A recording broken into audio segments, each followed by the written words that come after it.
नमस्कार मित्रांनो, चॅनलवर पहिल्यांदा असाल तर आपल्या चॅनलला नक्की सबस्क्राईब करा। आज आपण पाहणार आहोत लोभी कुत्रा बालभारतीचा जुना धडा।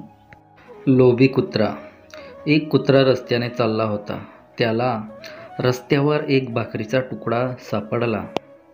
भाकरीचा तुकडा तोंडात धरून तो धावू लागला। कुत्रा एका पुलावर येऊन थांबला। पुलाखाली खूप पाणी चालले होते। कुत्र्याने पाण्यात पाहिले। त्याला पाण्यात एक कुत्रा दिसला। त्याच्याही तोंडात भाकरीचा तुकडा होता। त्याला वाटले, पाण्यातल्या कुत्र्याच्या तोंडातून आपण भाकरीचा तुकडा हिसकून घ्यावा। तो तोंड उघडून भुंकू लागला। तोच त्याच्या तोंडातून भाकरीचा तुकडा पाण्यात पडला।